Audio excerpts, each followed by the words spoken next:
페르시아 궁전에서 왕의 술잔을 관리하는 한 유대인이 있었습니다. 그의 이름은 느헤미야. 안정된 직업과 편안한 삶을 누리고 있던 그에게 어느 날 고향 예루살렘의 소식이 전해집니다. 성벽은 무너지고 성문은 불에 탔으며 그곳에 사는 백성은 큰 환난과 수치 가운데 있다는 소식이었습니다. 그 말을 들은 느헤미야는 주저앉아 울었습니다. 수일 동안 슬퍼하며 금식하고 하늘의 하나님 앞에 기도했습니다. 자기 개인의 문제가 아니었습니다. 자기 가족의 일도 아니었습니다. 그런데 왜 그렇게 울었을까요? 나라와 민족을 향한 중보자의 마음이 있었기 때문입니다. 오늘 우리는 어떻습니까? 뉴스를 보면 마음이 무겁습니다. 사회적 갈등은 깊어지고 경제적 어려움은 가중되며 윤리와 도덕은 무너지고 있습니다. 교회는 어떻습니까? 세상의 빛과 소금이 되어야 할 교회가 오히려 세상의 조롱거리가 되고 있지 않습니까? 예배당은 점점 비어가고 젊은 세대는 교회를 떠나며 그리스도인이라는 정체성마저 흔들리는 시대를 살고 있습니다. 이런 때일수록 우리에게 필요한 것이 있습니다. 바로 느헤미야와 같은 중보자입니다. 자기 일만 챙기는 사람이 아니라 나라와 교회를 위해 눈물 흘리며 기도하는 중보자 말입니다. 혹시 이렇게 생각하시나요? 나 한 사람의 기도가 무슨 소용이 있을까? 나라와 교회는 너무 큰 문제인데 내가 할 수 있는 게 뭐가 있을까? 그런데 성경은 분명히 말씀합니다. 한 사람의 중보 기도가 역사를 바꾼다고 말입니다. 느헤미야 한 사람의 중보 기도가 무너진 예루살렘 성벽을 재건했고 흩어진 백성을 다시 모았으며 신앙의 부흥을 일으켰습니다. 오늘 우리가 함께 나눌 10가지 중보 기도의 원리는 여러분의 기도를 변화시킬 것입니다. 단순히 형식적으로 나라와 교회를 위해 기도하는 것이 아니라 하나님의 마음으로 이 땅을 회복시키는 중보자가 되는 길을 발견하게 될 것입니다. 준비되셨나요? 그럼 지금부터 시작하겠습니다. 사랑의 하나님 아버지, 오늘 이 시간 나라와 교회를 위해 기도하기 원하는 저희들을 불쌍히 여겨주시옵소서. 느헤미야가 고향 예루살렘의 소식을 듣고 주저앉아 울었던 것처럼 오늘 우리도 이 나라와 교회의 현실 앞에서 마음이 무너집니다. 하나님, 우리가 사랑하는 이 나라가 지금 어떤 상태에 있는지 아시지 않습니까? 정치적으로는 극심한 갈등과 분열이 있고 경제적으로는 양극화가 심화되며 사회적으로는 신뢰가 무너지고 있습니다. 무엇보다 영적으로 이 나라가 하나님을 떠나고 있다는 것이 가장 큰 문제입니다. 교회는 어떻습니까? 그리스도의 몸된 교회가 세상의 빛과 소금이 되기는커녕 오히려 세상의 손가락질을 받고 있습니다. 대형 교회의 세습 문제와 목회자들의 도덕적 타락, 그리고 물질주의에 빠진 교회의 모습이 세상에 드러나면서 교회에 대한 신뢰가 바닥에 떨어졌습니다. 젊은 세대는 교회를 떠나고 있고 남은 성도들마저 신앙의 열정을 잃어가고 있습니다. 하나님, 이것이 우리가 직면한 현실입니다. 느헤미야기 1장 3절에서 4절의 말씀이 오늘 우리의 상황과 너무나 닮아 있습니다. 그들이 내게 이르되 사로잡혔다가 남아있는 자들이 그 지방 거기에서 큰 환난과 수치를 당하고 예루살렘 성은 헐렸고 성문들은 불탔다 하는지라. 내가 이 말을 듣고 앉아서 울고 수일 동안 슬퍼하며 하늘의 하나님 앞에 금식하며 기도하니라. 이 말씀이 우리에게 주는 의미는 무엇입니까? 중보 기도는 현실 도피가 아니라 현실 직시에서 시작된다는 것입니다. 느헤미야는 예루살렘의 비참한 소식을 듣고 외면하지 않았습니다. 편안한 궁전 생활에 안주하며 나 몰라라 하지 않았습니다. 오히려 그 현실을 똑바로 바라보고 주저앉아 울었습니다. 오늘 우리도 마찬가지입니다. 나라와 교회의 아픈 현실을 외면하지 말아야 합니다. 뉴스를 보면서 혀를 차고 비판만 할 것이 아니라 그 현실 앞에서 무릎 꿇고 기도해야 합니다. 실제로 한국교회 역사를 보면 이 나라가 가장 어려웠던 시기마다 중보자들이 있었습니다. 일제강점기 때 길선주 목사님을 비롯한 신앙의 선배들은 새벽마다 모여 나라의 독립을 위해 눈물로 기도했습니다. 한국 전쟁 때는 폐허가 된 이 땅에서 성도들이 무릎 꿇고 나라의 회복을 위해 간구했습니다. 그 기도의 응답으로 오늘 우리가 이렇게 자유와 번영을 누리고 있는 것 아닙니까? 하나님, 오늘 저희도 이 나라와 교회의 현실을 똑바로 직시합니다. 아픈 것은 아프다고 고백하며 무너진 것은 무너졌다고 인정합니다. 그리고 이 현실 앞에서 주저앉아 오는 느헤미야의 심정으로 하나님 앞에 나아갑니다. 주님, 이 나라를 불쌍히 여겨주시옵소서. 이 교회를 긍휼히 여겨주시옵소서. 저희가 현실을 직시하는 것에서 그치지 않고 그 현실을 변화시키는 중보자가 되게 하여 주시옵소서. 거룩하신 하나님 아버지, 이 시간 저희가 나라와 교회를 위해 중보할 때 먼저 고백해야 할 것이 있습니다. 오늘 이 나라와 교회가 이렇게 된 데에는 우리의 책임도 있다는 것을 고백합니다. 하나님, 느헤미야의 기도를 보면 놀라운 부분이 있습니다. 그는 자기 개인의 죄만 고백하지 않았습니다. 자기 조상들의 죄와 민족 전체의 죄를 자신의 죄로 여기며 고백했습니다. 느헤미야 1장 6절에서 7절은 이렇게 기록하고 있습니다. 이제 종이 주의 종 이스라엘 자손을 위하여 주야로 기도하오며 이스라엘 자손의 죄를 자복하옵나니 나와 내 아버지의 집이 범죄하여 주께 심히 악을 행하여 주의 종 모세에게 주께서 명령하신 계명과 율례와 규례를 지키지 아니하였나이다. 여기서 느헤미야는 나와 내 아버지의 집이 범죄했다고 고백합니다.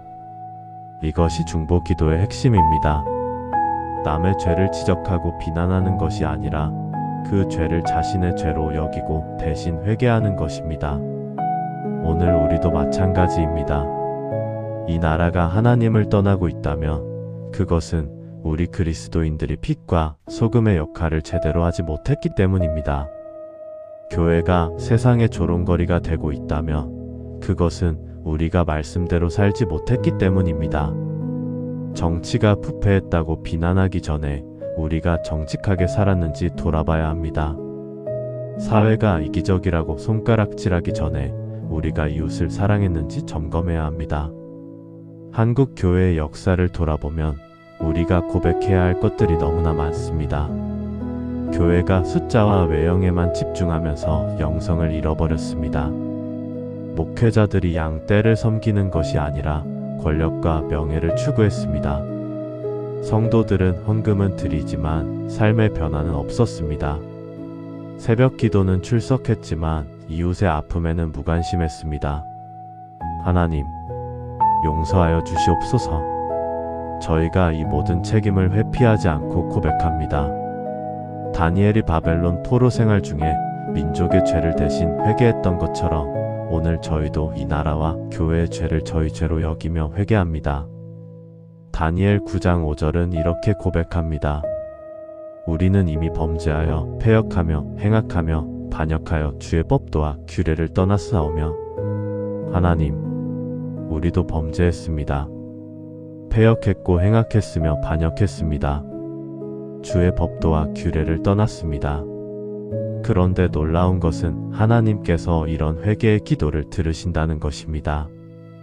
역대하 7장 14절은 분명히 약속하십니다. 내 이름으로 일컫는 내 백성이 그들의 악한 길에서 떠나 스스로 낮추고 기도하여 내 얼굴을 찾으면 내가 하늘에서 듣고 그들의 죄를 사하고 그들의 땅을 고칠지라. 이 약속을 붙잡습니다. 저희가 악한 길에서 떠나 스스로 낮추고 기도하며 주의 얼굴을 찾습니다. 주님께서 하늘에서 들으시고 우리의 죄를 사하시며 이 땅을 고쳐주실 것을 믿습니다. 실제로 우리나라 역사에도 이런 일들이 있었습니다. 1907년 평양 대부흥 운동이 일어났을 때 성도들이 먼저 자신의 죄를 공개적으로 회개했습니다. 목회자들이 강단에서 눈물로 자신의 죄를 고백했고 성도들이 서로의 죄를 용서했습니다. 그 회개의 역사가 이 땅의 영적 대각성을 일으켰습니다. 하나님, 오늘 저희도 그렇게 하기 원합니다. 이 나라와 교회 회복을 위해 먼저 우리 자신의 죄를 회개합니다. 개인의 죄를 고백하고 가정의 죄를 고백하며 교회의 죄를 고백하고 나라의 죄를 고백합니다. 주님, 저희를 용서하여 주시옵소서. 그리고 이 회개를 통해 이 땅에 다시 한번 영적 대각성과 부흥을 일으켜 주시옵소서. 신실하신 언약의 하나님 아버지, 이 시간 저희가 나라와 교회를 위해 중보할 때 가장 강력한 무기가 무엇인지 깨닫게 하여 주시옵소서. 그것은 바로 하나님의 언약입니다.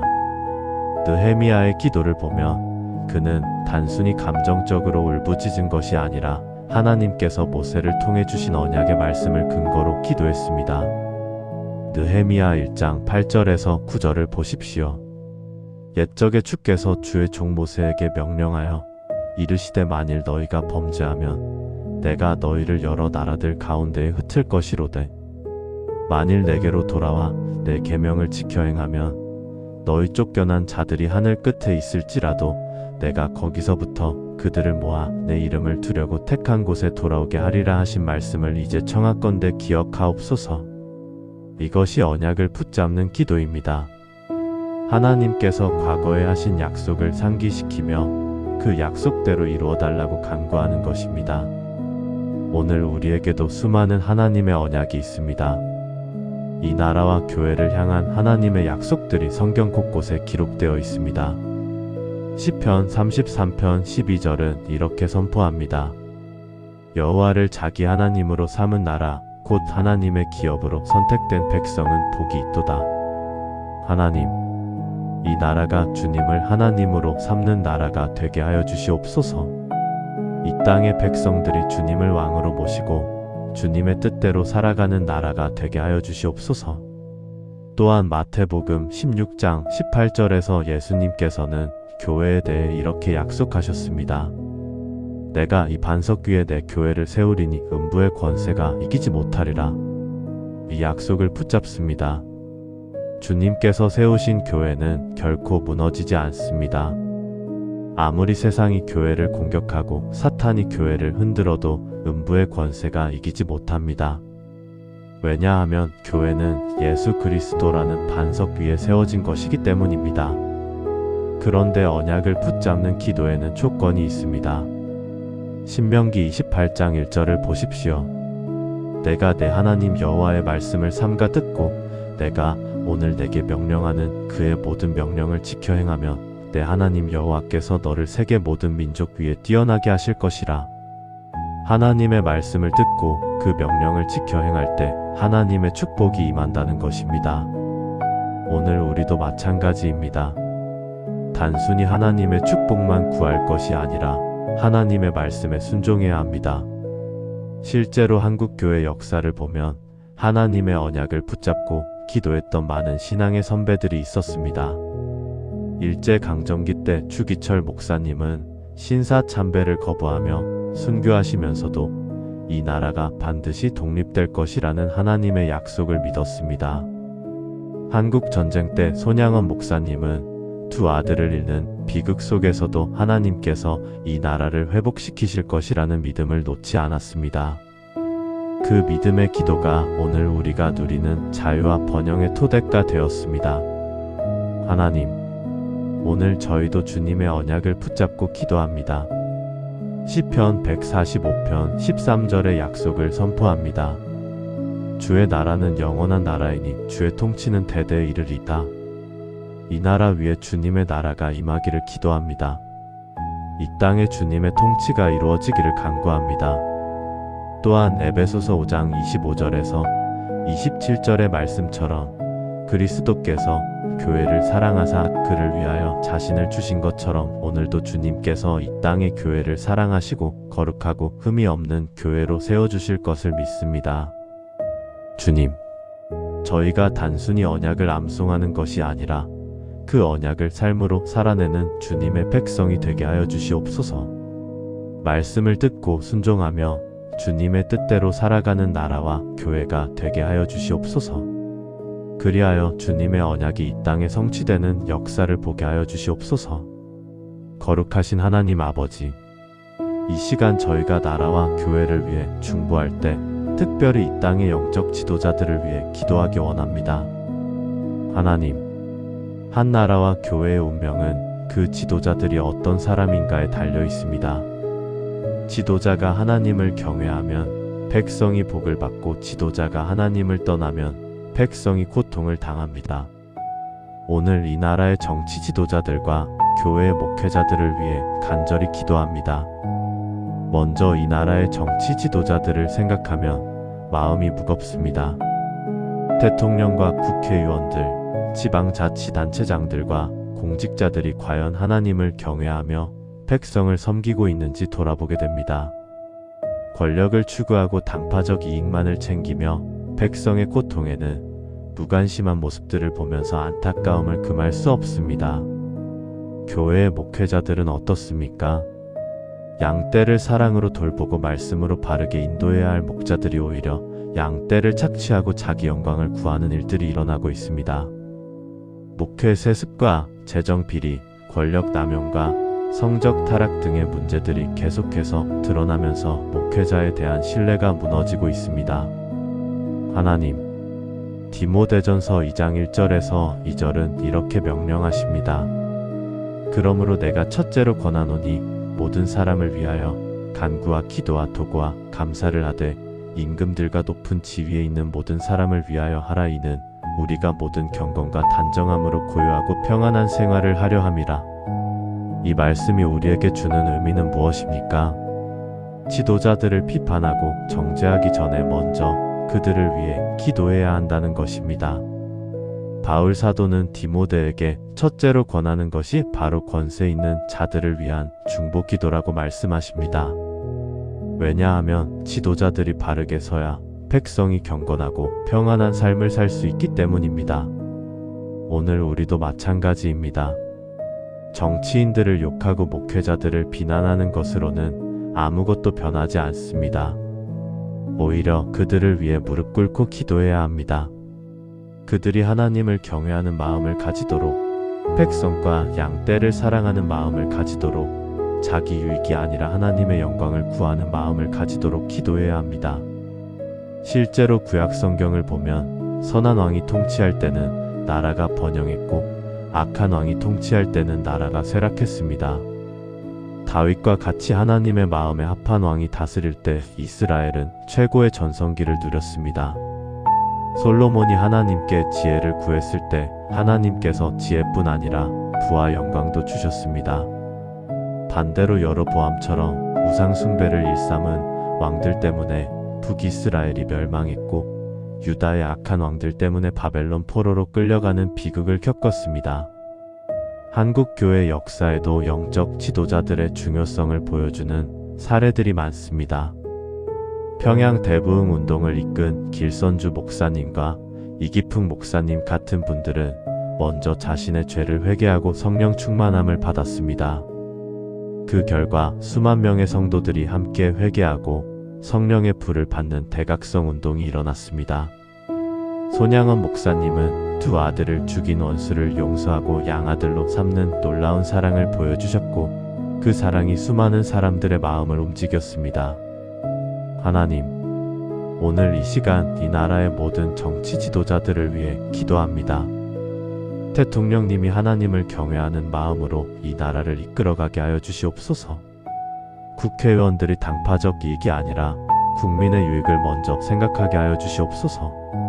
모든 공직자들이 청렴하고 정직하게 백성을 섬기게 하여 주시옵소서.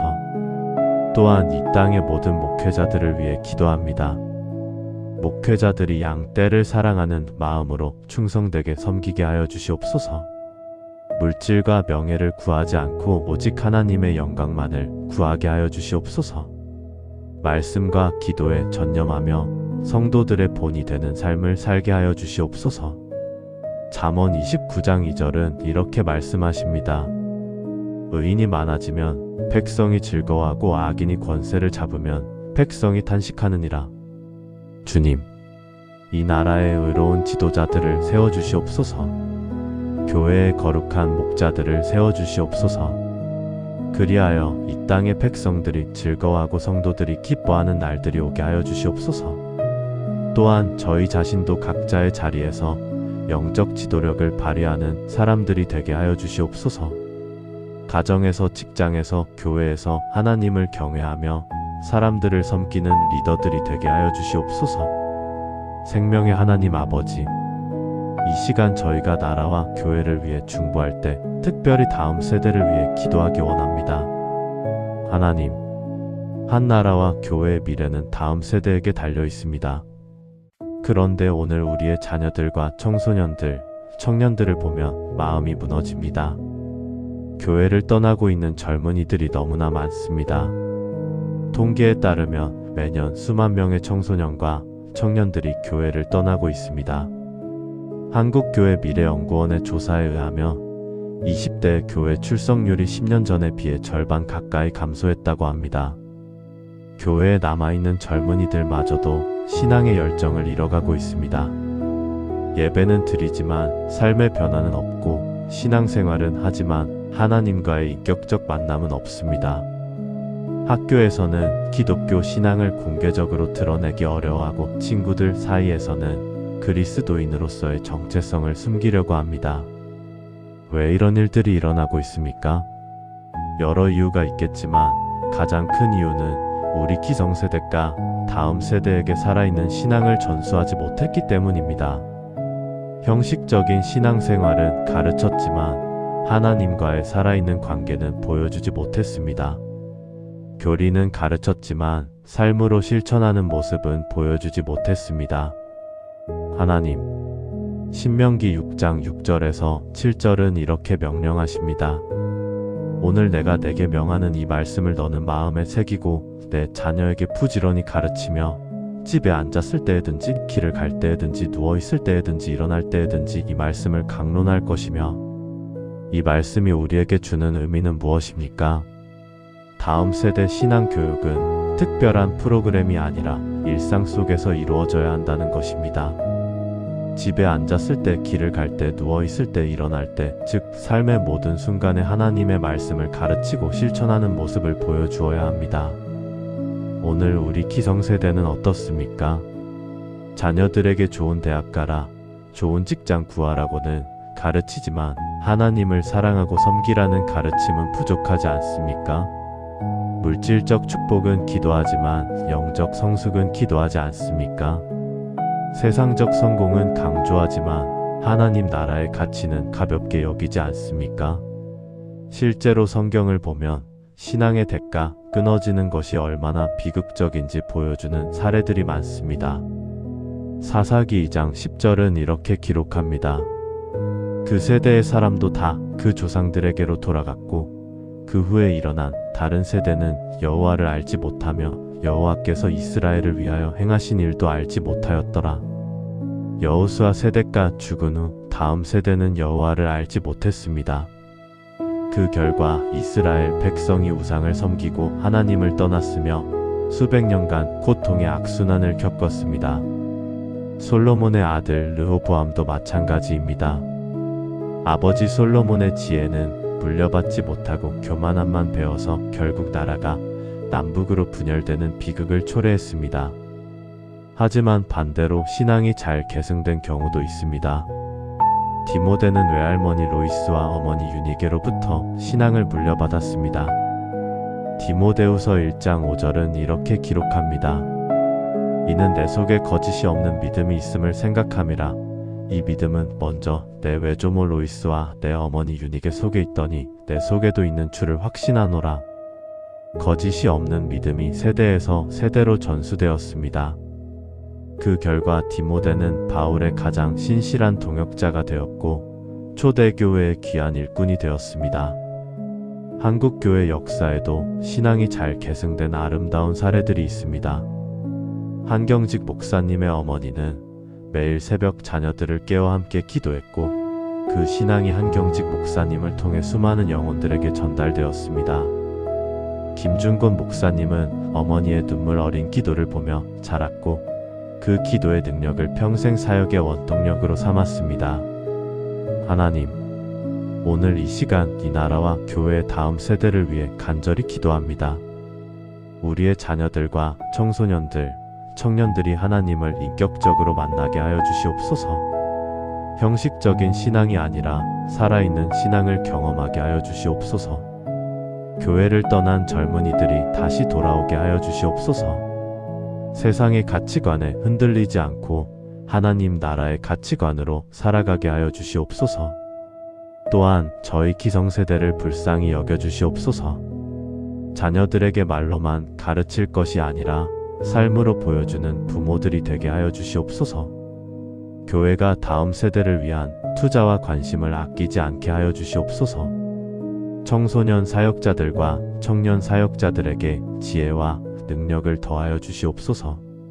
시편 78편 4절의 말씀처럼 저희가 이것을 그들의 자손에게 숨기지 아니하고 여호와의 영예와 그의 능력과 그가 행하신 기이한 사적을 후대에 전하게 하여 주시옵소서.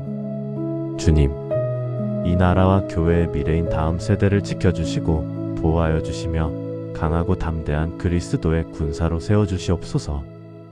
의로우신 하나님 아버지, 이 시간 저희가 나라와 교회를 위해 중보할 때 특별히 이 땅에 정의와 공의가 세워지기를 간구합니다.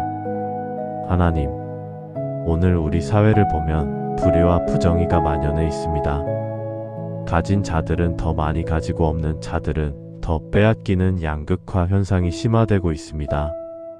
공정하지 못한 경쟁 구조 속에서 젊은이들은 좌절하고 희망을 잃어가고 있습니다.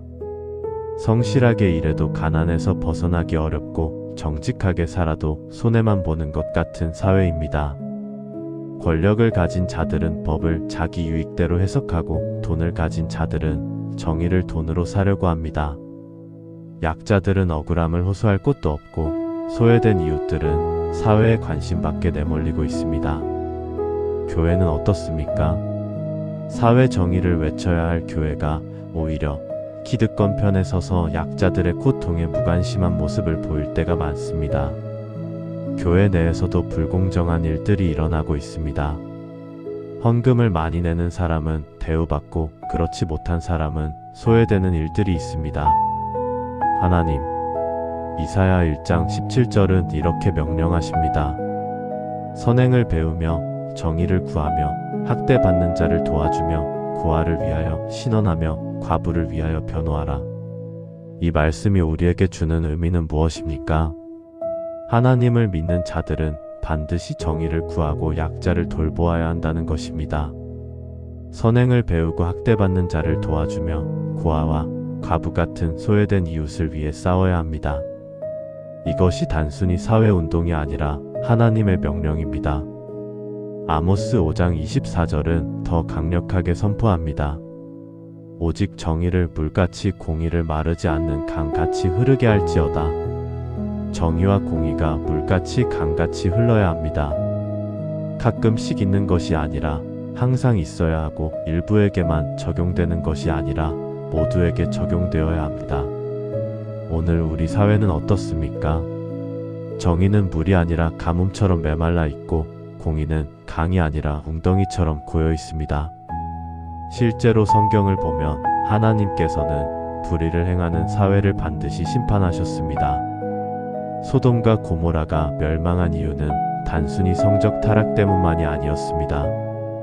에스겔 16장 49절은 이렇게 기록합니다. 내 아우 소돔의 죄악은 이러하니 그와 그의 딸들이 교만하여 음식이 풍족하며 평안하고 한가하였음이라. 그가 가난하고 궁핍한 자를 도와주지 아니하며 소돔의 죄는 교만하고 가난한 자를 돌보지 않은 것이었습니다.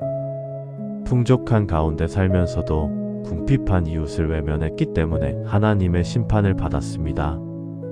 반대로 정의를 행했던 왕들은 하나님의 축복을 받았습니다. 다윗은 온 이스라엘을 다스리며 모든 백성에게 정의와 공의를 행했습니다. 역대상 18장 14절은 이렇게 기록합니다. 다윗이 온 이스라엘을 다스려 그의 모든 백성에게 정의와 공의를 행하니 요시야 왕도 마찬가지였습니다. 예레미야 22장 15절에서 16절을 보십시오. 내 아버지가 먹으며 마시지 아니하였으며 정의와 공의를 행하지 아니하였느냐? 그때 그가 형통하였느니라. 그는 가난한 자와 궁핍한 자를 신원하고 형통하였나니 이것이 나를 알미 아니냐 여호와의 말씀이니라. 정의와 공의를 행하는 것이 바로 하나님을 아는 것이라고 말씀하십니다.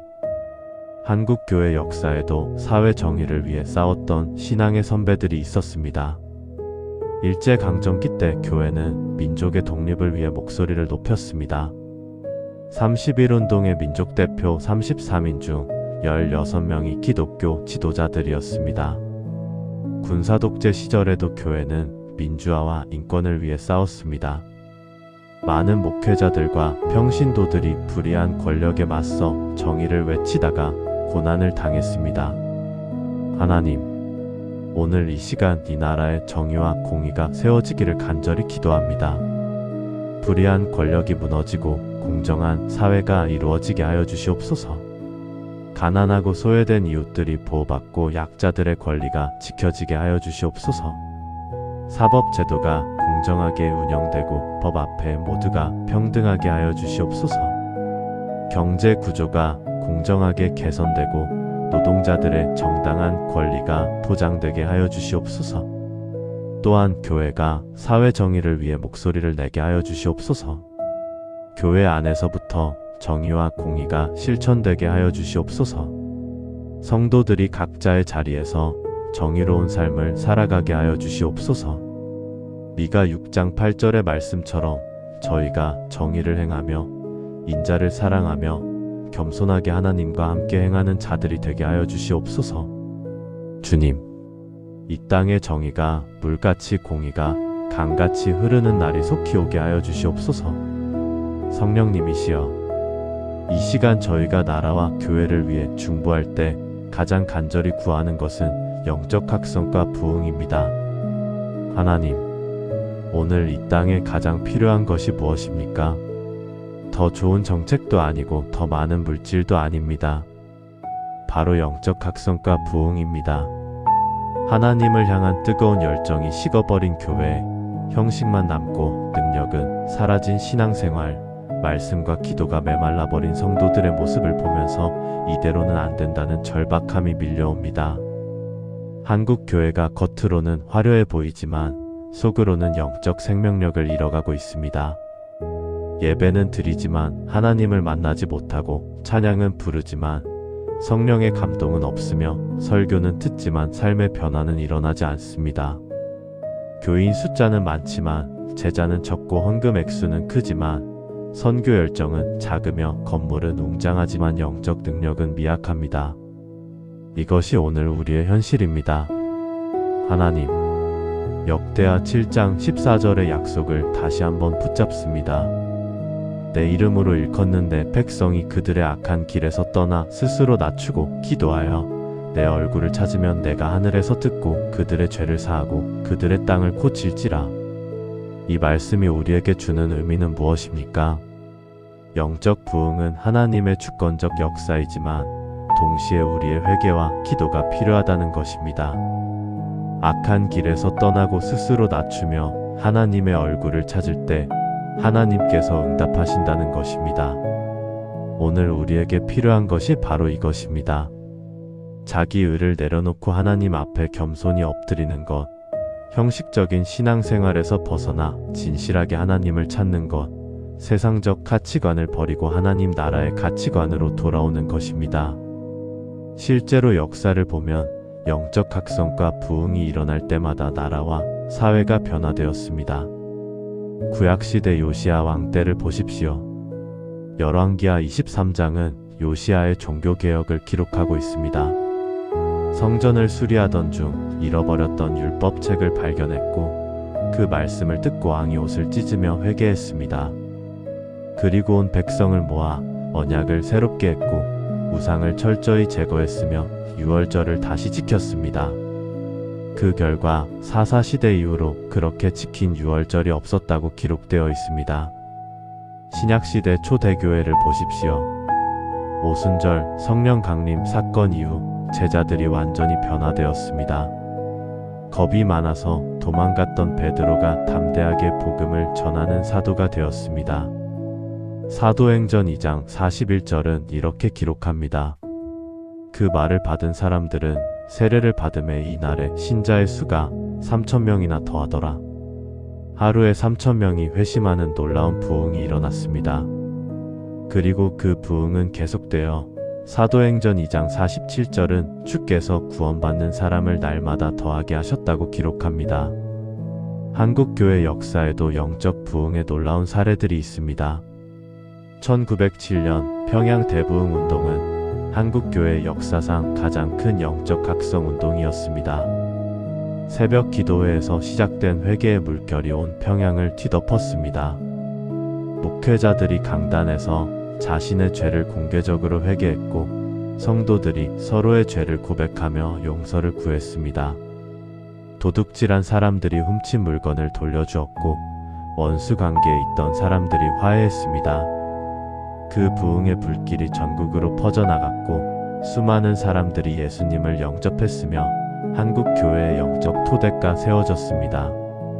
1970년대 엑스플로 74 대회와 빌리 그레암 전도 대회를 통해 수십만 명이 예수님을 영접하는 역사가 일어났습니다. 그 부흥의 결과로 한국 교회가 급속도로 성장했고 세계 선교의 주역으로 나서게 되었습니다. 하나님, 오늘 이 시간 다시 한번 이 땅의 영적 각성과 부흥을 간절히 구합니다. 하박국 3장 2절의 기도를 저희의 기도로 드립니다. 여호와여, 내가 주께 대한 소문을 듣고 놀랐나이다. 여호와여, 주는 주의 일을 이 수년 내에 부응하게 하옵소서. 이 수년 내에 나타내시옵소서. 진노 중에라도 긍휼을 잊지 마옵소서. 주님, 주의 일을 이 시대에 부응하게 하여 주시옵소서. 과거에 역사하셨던 것처럼 지금도 역사하여 주시옵소서. 교회에 성령의 불을 다시 부어주시옵소서. 성도들의 마음에 하나님을 향한 뜨거운 열정을 회복시켜 주시옵소서. 말씀과 기도가 다시 살아나게 하여 주시옵소서. 예배가 형식이 아니라 진정한 하나님과의 만남이 되게 하여 주시옵소서. 이 땅의 불신자들에게 복음이 능력으로 전파되게 하여 주시옵소서. 영혼 구원의 열매가 날마다 더해지게 하여 주시옵소서. 저희 개인의 삶에도 영적 각성이 일어나게 하여 주시옵소서. 미지근한 신앙에서 벗어나 뜨거운 신앙으로 살게 하여 주시옵소서. 주님, 이 나라와 교회의 1907년 평양 대부흥과 같은 영적 대각성이 다시 일어나게 하여 주시옵소서. 온 국민이 하나님 앞에 무릎 꿇고 회개하는 날이 오게 하여 주시옵소서. 은혜의 하나님 아버지, 이 시간 저희가 나라와 교회를 위해 중보할 때 복음 전파와 선교 사명을 위해 기도하기 원합니다. 하나님, 교회가 존재하는 가장 큰 이유는 무엇입니까? 바로 복음을 전하는 것입니다. 잃어버린 영혼을 찾아 구원하는 것입니다.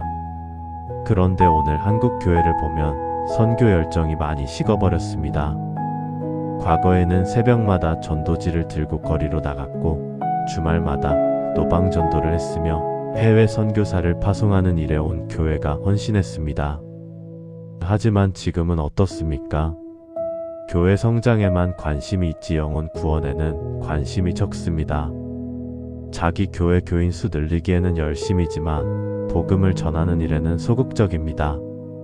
선교비는 줄어들고 있고 선교사 파송은 정체되어 있으며 전도는 더 이상 교회의 우선순위가 아닌 것처럼 보입니다. 개인적으로도 마찬가지입니다. 믿지 않는 가족과 친구들이 있는데도 복음을 전하지 못하고 있습니다. 전도하기가 부끄럽고 거절당할까 두려워서 입을 열지 못합니다. 하나님, 마태복음 28장 19절에서 20절은 예수님의 지상 명령입니다.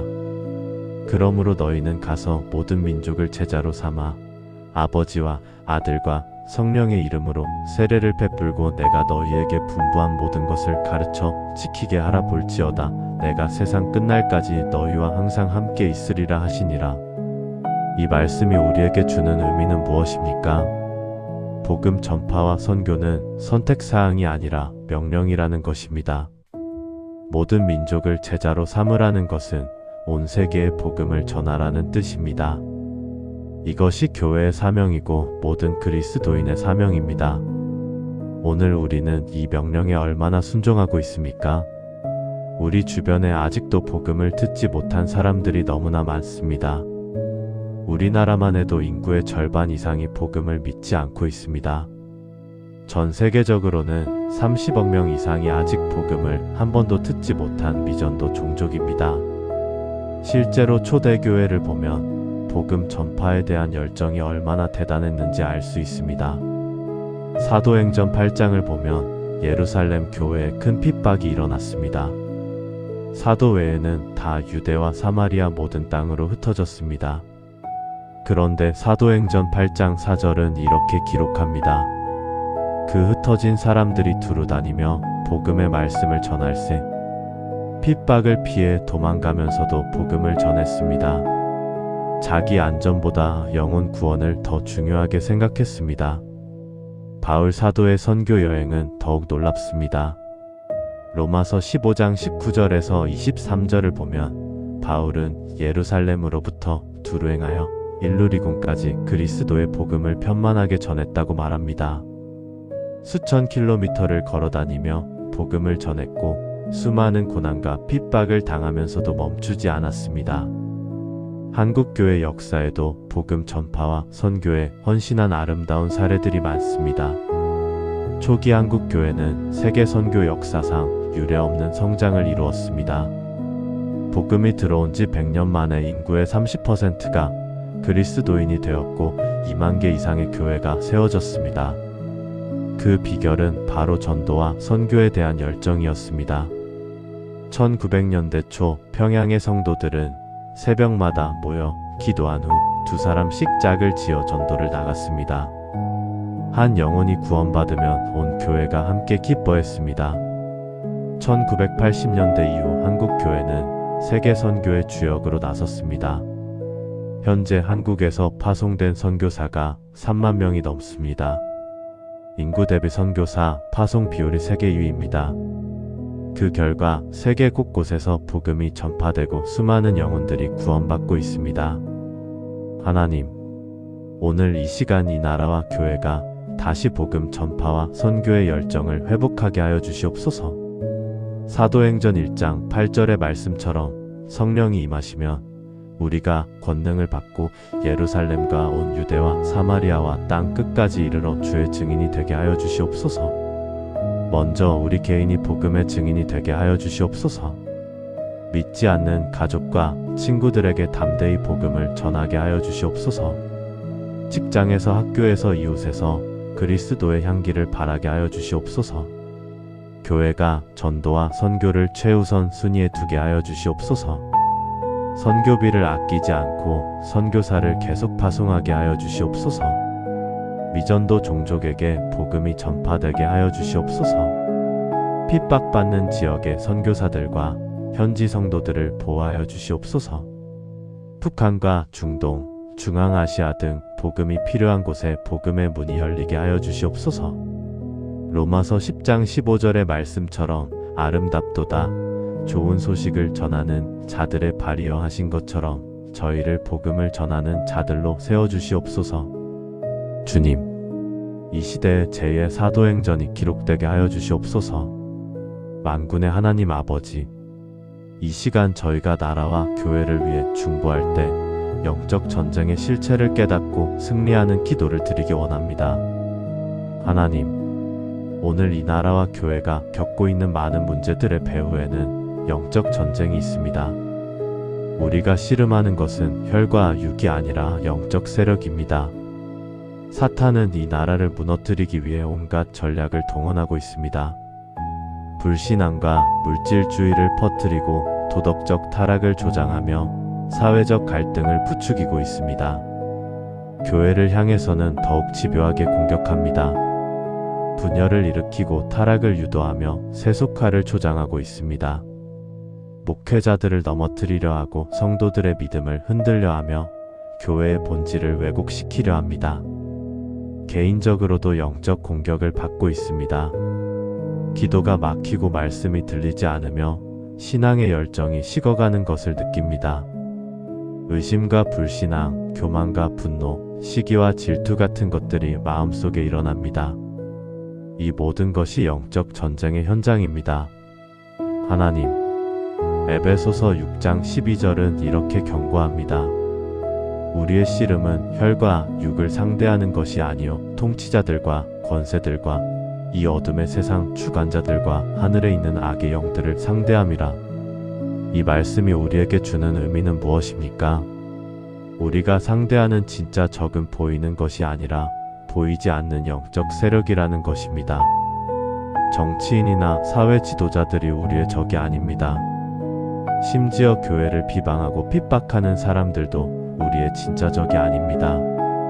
그들 배후에서 역사하는 악한 영들이 우리의 진짜 적입니다. 그렇다면 어떻게 싸워야 합니까? 에베소서 6장 13절에서 18절은 하나님의 전신갑주를 입으라고 말씀합니다.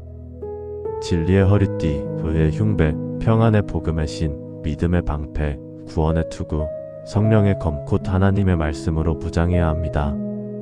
그리고 모든 기도와 간구를 하되 항상 성령 안에서 기도해야 합니다.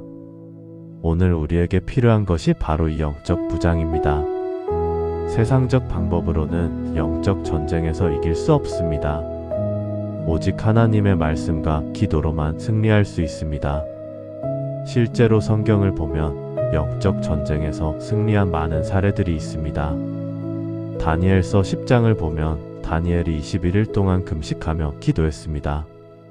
그런데 천사가 나타나서 말하기를 내가 기도를 시작한 첫날부터 하나님께서 응답하셨는데 페르시아 왕국의 군주가 막았다고 합니다.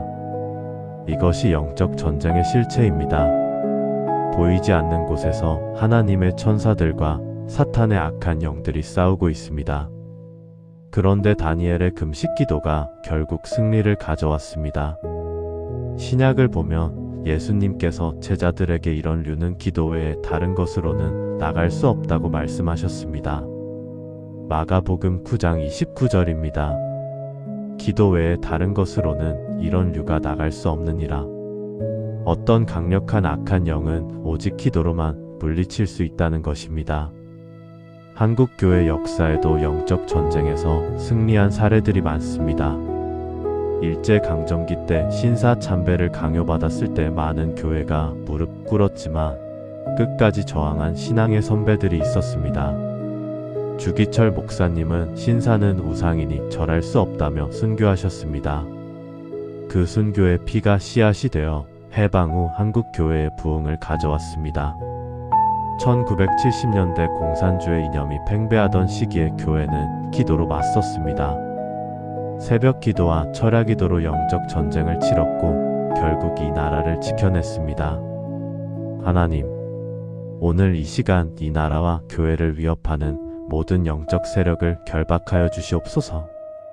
야고보서 4장 7절의 말씀처럼 우리가 하나님께 순종하며 마귀를 대적할 때 마귀가 우리를 피하게 하여 주시옵소서. 이 나라 위에 임한 불신앙의 영을 물리쳐 주시옵소서. 물질주의와 세속주의의 영을 꾸짖어 주시옵소서. 분열과 미움의 영을 결박하여 주시옵소서. 교회를 공격하는 사탄의 모든 계략을 무너뜨려 주시옵소서. 목회자들을 넘어뜨리려는 시험을 물리쳐 주시옵소서. 성도들의 믿음을 흔드는 의심의 영을 꾸짖어 주시옵소서. 개인의 삶에서도 승리하게 하여 주시옵소서. 죄의 유혹을 물리치고 거룩하게 살아가게 하여 주시옵소서. 두려움과 염려를 몰아내고 믿음과 담대함으로 살게 하여 주시옵소서. 고린도후서 10장 4절의 말씀처럼 우리의 싸우는 무기는 육신에 속한 것이 아니요 오직 어떤 견고한 진도 무너뜨리는 하나님의 능력이라는 것을 믿습니다. 주님, 이 시대의 모든 견고한 진을 무너뜨려 주시옵소서. 이론을 무너뜨리며 하나님을 아는 것을 대적하여 높아진 것을 다 무너뜨리고 모든 생각을 사로잡아 그리스도께 복종하게 하여 주시옵소서. 이 땅에 하나님의 나라가 강력하게 임하여 어둠의 세력이 물러가게 하여 주시옵소서. 영광의 하나님 아버지, 이 시간 저희가 나라와 교회를 위해 드리는 마지막 중보 기도는 하나님 나라의 완성을 바라보는 기도입니다. 하나님, 우리가 이렇게 나라와 교회를 위해 기도하는 궁극적인 이유는 무엇입니까? 이 땅에 하나님의 나라가 임하기를 원하기 때문입니다. 하나님의 뜻이 하늘에서 이루어진 것 같이 땅에서도 이루어지기를 소망하기 때문입니다. 예수님께서 가르쳐 주신 주기도문의 핵심이 바로 이것입니다. 나라가 임하시오며 뜻이 하늘에서 이루어진 것 같이 땅에서도 이루어지이다. 오늘 우리가 나라와 교회를 위해 중보하는 것은 단순히 이 세상이 좀 더 나아지기를 바라는 것이 아닙니다. 하나님의 나라가 이 땅에 임하고 하나님의 통치가 이루어지며 하나님의 영광이 충만하기를 갈망하는 것입니다. 그렇다면 하나님의 나라는 무엇입니까? 로마서 14장 17절은 이렇게 정의합니다. 하나님의 나라는 먹는 것과 마시는 것이 아니요 오직 성령 안에 있는 의와 평강과 희락이라. 하나님의 나라는 외형적이고 물질적인 것이 아닙니다. 의와 평강과 희락이 있는 곳, 성령께서 충만히 역사하시는 곳, 하나님의 뜻이 이루어지는 곳이 바로 하나님의 나라입니다. 오늘 이 나라는 어떻습니까? 의가 강물처럼 흐르고 있습니까? 평강이 충만합니까? 희락이 넘칩니까? 안타깝게도 그렇지 못합니다. 불의가 판치고 갈등이 깊어지며 절망이 만연해 있습니다. 교회는 어떻습니까? 하나님의 나라를 보여주어야 할 교회가 오히려 세상과 별 다를 바 없는 모습을 보일 때가 많습니다. 그러나 우리는 희망을 놓지 않습니다. 왜냐하면 하나님의 나라는 반드시 완성될 것이기 때문입니다. 다니엘 2장 44절을 보십시오. 이 여러 왕들의 시대에 하늘에 하나님이 한 나라를 세우시리니 이것은 영원히 망하지도 아니할 것이요 그 국권이 다른 백성에게로 돌아가지도 아니할 것이요 도리어 이 모든 나라를 쳐서 멸망시키고 영원히 설 것이라. 하나님의 나라는 영원히 망하지 않을 나라입니다. 세상의 모든 나라는 일어났다가 사라지지만 하나님의 나라는 영원히 설 것입니다. 실제로 역사를 보면 수많은 제국들이 일어났다가 사라졌습니다. 아수르 제국도 바벨론 제국도 페르시아 제국도 그리스 제국도 로마 제국도 다 사라졌습니다. 20세기에 세계를 지배하려 했던 나치 독일과 소련도 무너졌습니다. 하지만 하나님의 나라는 계속 확장되고 있습니다. 예수님 당시 120명의 제자들로 시작된 교회가 지금은 전 세계 25억 명의 그리스도인으로 성장했습니다. 박해와 핍박 속에서도 복음은 계속 전파되었고 하나님의 나라는 계속 확장되었습니다. 한국 교회의 역사만 봐도 하나님 나라의 성장을 볼 수 있습니다. 1885년 선교사들이 처음 왔을 때는 단 한 명의 그리스도인도 없었습니다. 하지만 140년이 지난 지금 1천만 명 이상의 그리스도인이 있습니다. 일제강점기의 핍박도 한국전쟁의 참화도 군사독재의 탄압도 하나님의 나라를 막지 못했습니다. 오히려 고난이 있을 때마다 교회는 더 강해졌고 하나님의 나라는 더 확장되었습니다. 그리고 우리는 마지막 완성을 기다립니다. 요한계시록 21장 1절에서 4절을 보십시오. 또 내가 새 하늘과 새 땅을 보니 처음 하늘과 처음 땅이 없어졌고 바다도 다시 있지 않더라. 또 내가 보면 거룩한 성새 예루살렘이 하나님께로부터 하늘에서 내려오니 그 준비한 것이 신부가 남편을 위하여 단장한 것 같더라. 내가 들으니 보좌에서 큰 음성이 나서 이르되 보라 하나님의 장막이 사람들과 함께 있음에 하나님이 그들과 함께 계시리니 그들은 하나님의 백성이 되고 하나님은 친히 그들과 함께 계셔서 모든 눈물을 그 눈에서 닦아주시니 다시는 사망이 없고 애통하는 것이나 곡하는 것이나 아픈 것이 다시 있지 아니하리니 처음 것들이 다 지나갔음이로라. 이것이 우리가 기다리는 하나님 나라의 완성입니다. 모든 눈물이 닦여지고 사망도 애통도 곡함도 아픔도 없는 세상입니다. 하나님께서 친히 우리와 함께 계시는 완전한 나라입니다. 하나님, 오늘 이 시간 우리는 그 완성을 바라보며 기도합니다. 마라나타, 주 예수여 오시옵소서. 주님께서 다시 오실 그날까지 저희가 신실하게 이 땅에서 하나님 나라를 위해 살아가게 하여 주시옵소서. 이 나라가 하나님의 나라를 예비하는 땅이 되게 하여 주시옵소서. 교회가 하나님 나라를 보여주는 공동체가 되게 하여 주시옵소서. 우리 개인의 삶이 하나님 나라의 증거가 되게 하여 주시옵소서. 주님 오실 그날까지 나라와 교회를 위한 중보 기도를 멈추지 않게 하여 주시옵소서. 세상이 아무리 어두워도 희망을 잃지 않게 하여 주시옵소서. 왜냐하면 우리에게는 완성될 하나님의 나라라는 소망이 있기 때문입니다. 마태복음 6장 33절의 말씀처럼 저희가 먼저 그의 나라와 그의 의를 구하게 하여 주시옵소서. 그리하여 이 모든 것을 더하여 주시는 하나님의 축복을 경험하게 하여 주시옵소서. 주님, 오늘 저희가 나누었던 이 10가지 중보 기도의 내용을 잊지 않고 날마다 실천하는 중보자들이 되게 하여 주시옵소서. 나라와 교회의 현실을 직시하고 역사적 책임을 고백하며 하나님의 언약을 붙잡고 영적 지도자들을 위해 기도하며 다음 세대를 위해 간구하고 사회적 정의를 위해 목소리를 내며 영적 각성과 부흥을 구하고 복음 전파와 선교에 헌신하며 영적 전쟁에서 승리하고 하나님 나라의 완성을 바라보는 중보자들이 되게 하여 주시옵소서. 이 모든 기도를 우리 주 예수 그리스도의 이름으로 기도합니다. 아멘.